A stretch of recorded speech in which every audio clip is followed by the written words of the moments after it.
beginning of the 520 FDNY Save Our Firehouse Tour, going to all 20 firehouses across New York City that are proposed to close, and we're going to make sure they don't close, not even one.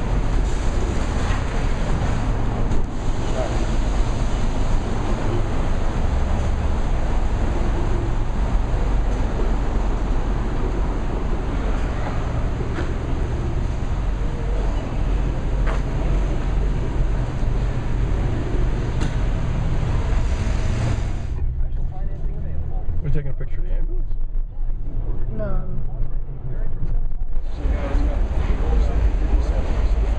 Burned parts of Cornell, they burned most of the Boros, and then the speculators came in and just bought the RRISON.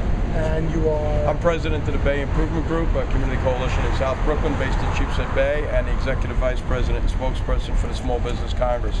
We represent about 200,000 mom and pop stores, employ roughly 1 million people in New York City. Okay, and what are you doing here today? This is the step one of the 520 tour, we're calling it. 5 boroughs, 20 firehouses that are proposed to close, save our firehouses all across the city.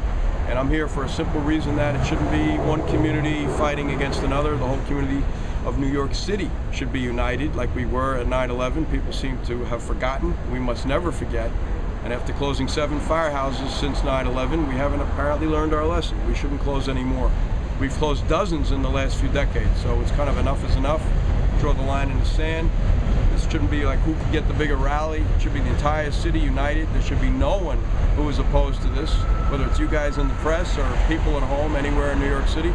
We shouldn't close another firehouse. We can't afford it. And what would this mean to Sheepshead Bay? Your I don't want to say constituents, but the people that you represent. Well, the whole point is I'm here representing the whole city for the Small Business Congress. As far as Sheepshead Bay is concerned, that's the whole point of why you don't put one community against another. If the firehouse in Sheepshead Bay has a problem, or the engine doesn't work, or they have a bigger fire, guess what? They go to the neighboring firehouse, and that's these guys.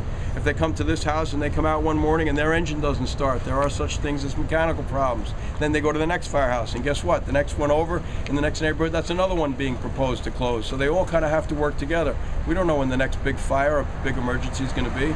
These guys are called upon to do more than any other fire department in the country. They respond to everything. It used to be fires. Now they respond to everything you can imagine under the sun. Somebody has a foul odor and they call 311 and the city sends the fire department. You call 911 every time there's a car accident or a drowning or a street collapse or a building collapse or there's a flooding problem, and they can go on and on and on. Or some woman's giving birth in the middle of the street. Guess who's there? The fire department's there.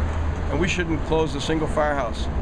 We shouldn't even close any other emergency services. That goes for the police. We've already lost almost 7,000 police officers, and since 9/11, we're losing emergency responders. So we really have to be prepared as a city. We've got to get our priorities in order. And I don't think anyone in New York City thinks we shouldn't have firehouses, everywhere. That doesn't mean on every corner, like the mayor said, which is kind of silly to say something like that. But considering the dozens we've lost over the last few decades, I think after 9/11 we've closed 7. I think enough's enough. We got to draw the line, say that's it. No ifs, ands, or buts. No more FDNY cuts.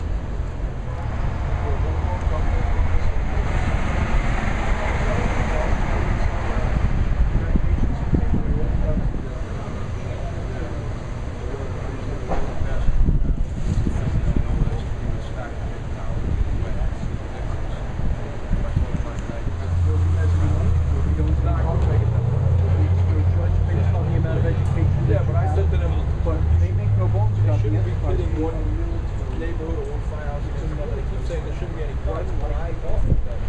I offer that.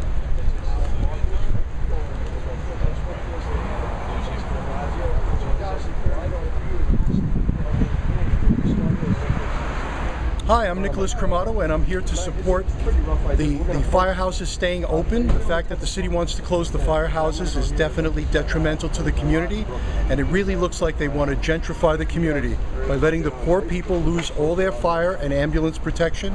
When the buildings are all gone, they'll come in and build expensive condos.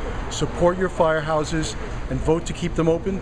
Call your politicians and tell them you need your firehouses and you need your ambulance protection.